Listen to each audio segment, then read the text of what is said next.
Sekarang perhatikan rahasianya. Idza qala al-'abdu, kalau seorang hamba berkata dalam salatnya, iyyaka na'budu wa iyyaka nasta'in. Ya Allah, sekarang kami ibadah, salat kami jadikan hanya untukmu.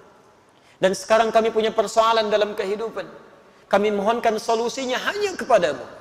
Qala Allah Azza wa Jalla, seketika Allah akan menjawab kalimatnya. Perhatikan perbedaan dengan jawaban-jawaban sebelumnya. Hadza baini wa baina 'abdi. Inilah perjanjian antara aku dengan hambaku. Wali 'abdi ma sa'al. Kalau sampai kalimat ini dia ucapkan benar salatnya, maka apapun yang dia minta aku akan kabulkan seketika itu. A'udzu billahi minasy syaithanir rajim. Bismillahirrahmanirrahim. Namun ternyata amin saja tidak cukup dalam ibadah. Karena kalimat amin itu di dalam Al-Quran diletakkan setelah kalimat iyyaka na'budu wa iyyaka nasta'in ihdinas siratal mustaqim dan seterusnya ayat. Yang paling mendasar dalam kalimat di Al-Fatihah yang ditutup dengan amin ini, letaknya kata para ulama tafsir, rahasia utamanya ada di kalimat iyyaka na'budu wa iyyaka nasta'in. Kenapa Anda kemudian respon dengan amin di setelah kita tuntas mengucapkan waladhdallin? Perhatikan rahasia besarnya tercantum dalam hadis riwayat Abu Daud nomor hadis 649. Perhatikan kalimatnya, di sini letak rahasianya. An Abi Hurairah radhiyallahu ta'ala anhu qala, hadis riwayat Abu Hurairah semoga Allah meridai kepada beliau, qala, beliau menyampaikan, qala Rasulullah sallallahu alaihi wasallam, Rasulullah sallallahu alaihi wasallam pernah bersabda, qala Allah azza wa jalla, Allah pernah memfirmankan dalam hadis qudsi. Jadi ini qudsi hadisnya. Qasamtu shalah baini wa baina 'abdi ala qismain. Saya bagi salat kata Allah sebagai hak dan kewajiban antara aku dengan hambaku. Wali 'abdi ma sa'al. Dan kalau hambaku, perhatikan garisnya, kalau hambaku benar menunaikan salatnya, aku akan kabulkan apapun yang dia minta seketika. Kalau dia benar menunaikan salatnya, aku akan kabulkan apapun yang dia minta seketika. Perhatikan kalimatnya. Idza qala al-'abdu alhamdulillahi rabbil alamin. Kalau seorang hamba dalam salatnya mengucapkan alhamdulillahi rabbil alamin, qala Allah azza wa jalla, langsung Allah jawab kalimatnya, hamadani 'abdi, hambaku sedang memujiku. Wa idza qala al-'abdu ar-rahmanir rahim, kalau hambaku mengatakan ar-rahmanir rahim, qala Allah azza wa jalla athna 'alayya 'abdi, Allah menjawab hambaku sedang menyanjungku. Wa idza qala al-'abdu maliki yaumiddin, kalau hamba kemudian berkata Malik Yaumiddin, qala Allah azza wa jalla, Allah menjawab majjadani 'abdi, hambaku sedang mengagungkanku. Sekarang perhatikan rahasianya. Idza qala al-'abdu, kalau seorang hamba berkata dalam salatnya, iyyaka na'budu wa iyyaka nasta'in. Ya Allah, sekarang kami ibadah, salat kami jadikan hanya untukmu. Dan sekarang kami punya persoalan dalam kehidupan. Kami mohonkan solusinya hanya kepadamu. Qala Allah azza wa jalla, seketika Allah akan menjawab kalimatnya. Perhatikan perbedaan dengan jawaban-jawaban sebelumnya. Hadza baini wa baina 'abdi. Inilah perjanjian antara aku dengan hambaku. Wali 'abdi ma sa'al. Kalau sampai kalimat ini dia ucapkan benar salatnya, maka apapun yang dia minta aku akan kabulkan seketika itu. Jadi kalau Anda benar dalam berdiri ini saja, sampai di sini saja Anda benar kalimatnya, kata Allah, mau minta apa kamu? Kamu minta apapun, saya akan kabulkan. Karena itulah sejak dulu para nabi dan rasul sebelum masa Nabi Muhammad SAW, setiap kali mereka menunaikan salat itu akan selalu menyampaikan doa-doa dalam hajat kehidupannya. Sebelum kita sudah ada nabi yang salat, cuma caranya kita lebih sempurna, sampai dengan sujud dan salam. Dulu Masya Allah, Nabi Zakaria salat, Quran surah ketiga Ali Imran ayat 38 sampai 39, posisi paling kanan sebelah atas. Ya, Masya Allah, Nabi Isa salat, Quran surah 19 dari ayat 31-nya, posisi paling kanan di pertengahan. Nabi Ismail bahkan ya, kakek Nabi Muhammad SAW ke-29 salat dan memerintahkan keluarganya untuk salat, Quran surah 19 di ayat 55-nya. Semuanya salat. Nabi Musa salat, Nabi Ibrahim salat, semua salat. Jadi kalau Anda urutkan dari Nabi Muhammad SAW sampai Nabi Adam, mereka pun salat dengan cara yang berbeda dengan kita dan kita lebih sempurna. Muhammad bin Abdullah bin Abdul Muttalib bin Hashim bin Abdul Manaf bin Qusay bin Murrah bin Kilab bin Ka'b bin Ghalib bin Fihr bin Malik bin Nadar bin Kinana bin Khuzaimah bin Mudrika bin Ilyas alaihi salam bin Nizar bin Mudar bin Ma'ad bin Adnan bin Addi bin Adri bin Muqawwam bin Nahur bin Tarih bin Ya'rub bin Yasjub bin Nabit bin Ismail alaihi salam bin Ibrahim alaihi salam bin Adhar bin Nahur bin Abir bin Kinan bin Arfakhshad bin Sam bin Nuh alaihi salam bin Mihlail bin Matushalah bin Kinan bin Anwas bin Thith bin Adam alaihi salam. Nabi Muhammad sallallahu alaihi wasallam sampai ke atasnya semua salat. Perhatikan apa yang paling hebat terjadi. Pernah dulu ada 2 orang menikah. Setelah berumah tangga ternyata secara medis divonis tidak mungkin punya keturunan. Suaminya rambutnya sudah memutih, fisiknya sudah letih. Istrinya divonis secara klinis menopause dan mandul. Secara medis mustahil. Maka apa yang terjadi? Perhatikan kaidah Qur'annya, ini manhaj untuk kita semua. Quran surah ketiga Ali Imran ayat 38, posisi paling kanan sebelah atas. Hunalika da'a Zakaria rabbah. Di mihrabnya kemudian Nabi Zakaria yang mengalami peristiwa tadi, ya, yang saya sebutkan rambut memutih, fisiknya sudah letih, dengan kondisi istrinya ada di Quran surah 19 Maryam, dari ayat keduanya sampai dengan ayat ke-10, posisi paling kanan dari atas sampai bawah. Kemudian setelah semua mengatakan mustahil punya keturunan, apa yang dilakukan? Nabi Zakaria meninggalkan pendapat manusia, langsung bermohon kepada Allah yang tanpa batas. Maka masuk ke mihrabnya bermohon. Qala rabbi habli min ladunka dzurriyyatan thayyibah innaka sami'ud du'a. Ya Allah, semua mengatakan mustahil saya punya keturunan. Saya hanya bermohon sekarang hanya kepadamu ya Allah, yang tidak punya batas dalam kekuasaannya. Engkau pasti dengar doa saya. Kalau pada yang maha mendengar saja belum dikabulkan, pada siapa lagi saya mesti minta ya Allah? Ini rumus dalam Al-Quran. Kalau Anda sedang punya persoalan dalam kehidupan, jangan putus asa. Kalau semua makhluk mengatakan mustahil, mengangkat tangannya dan mereka menyerah, itu tanda pertama dari Allah supaya Anda meninggalkan pendapat makhluk, langsung memohon kepada Allah Subhanahu wa taala.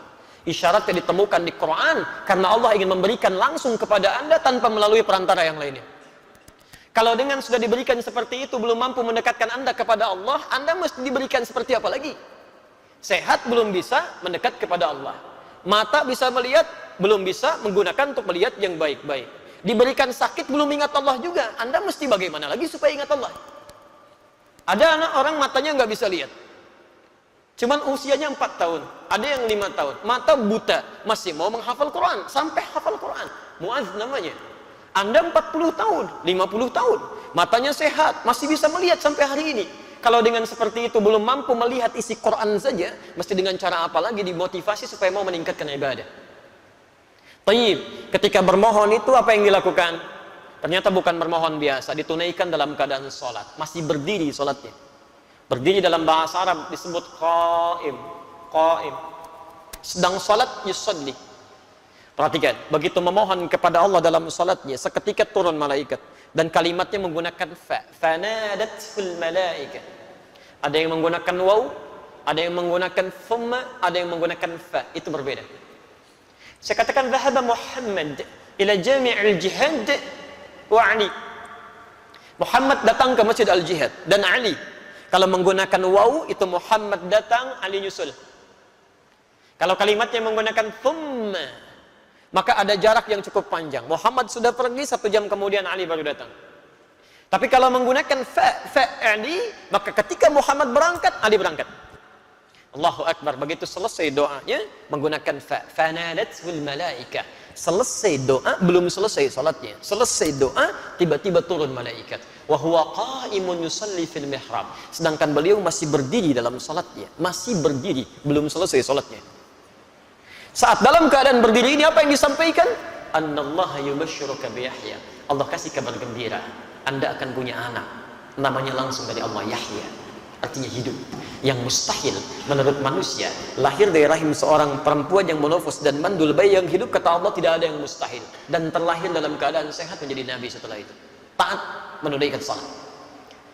Nabi Zakaria berdiri dulu, salat, memohon, dikabulkan. Dengan keistimewaan Nabi Muhammad SAW, Nabi Muhammad dan umatnya bahkan sebelum berdiri sholat ditunggu oleh Allah mau minta apa. Nabi Zakaria berdiri dulu sholat, minta dikabulkan. Umatnya Nabi Muhammad sebelum sholat ditunggu oleh Allah mau minta apa. Turun Quran surah kedua Al-Baqarah ayat 45 sampai 46, posisi paling kanan, pertengahan agak sedikit ke bawah. Perhatikan kalimatnya. Wasta'inu bis-sabri was-salah. Wasta'inu, sigatnya amar, bentuk perintah. Dan jika Anda memiliki persoalan dalam kehidupan, perhatikan cara menerjemahkannya. Dan jika Anda punya masalah dalam hidup, tidak ada manusia yang tidak punya masalah. Ya, semua kita pasti punya masalah.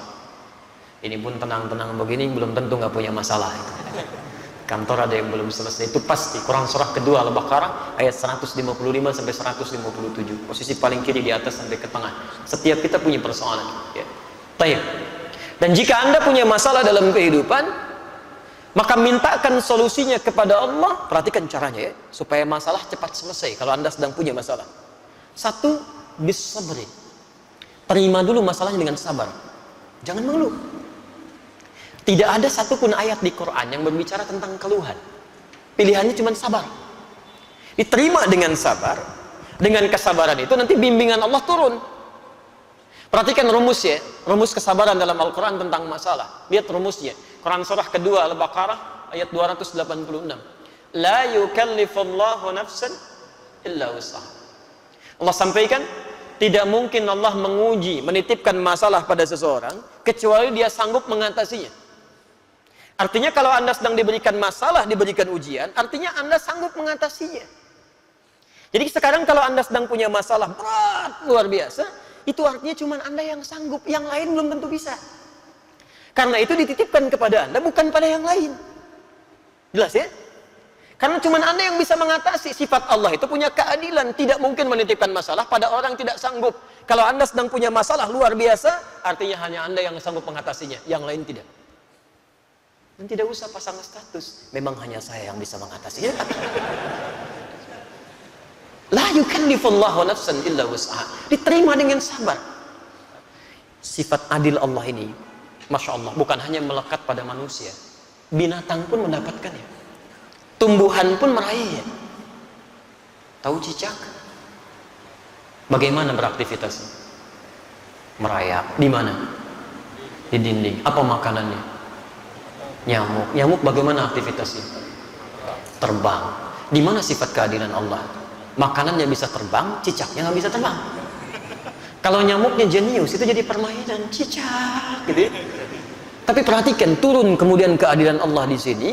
Dan disinilah kemudian hikmah besar kita dapatkan. Orang tua kita hanya mengajarkan sedikit lirik untuk memahamkan itu. Cicak-cicak di dinding. Diam-diam, Allahu Akbar. Cuman diam-diam merayap. Keadilan Allah hanya memerintahkan kamu merayap ya. Dia merayap walaupun cuman diam-diam. Perhatikan, ketika cicaknya mengikuti ikhtiar yang ditetapkan Allah merayap dia sekalipun diam-diam, yang terjadi setelahnya apa? Datang seekor, Allahu Akbar. Nyamuknya yang datang, bukan cicak yang mendatangi nyamuk.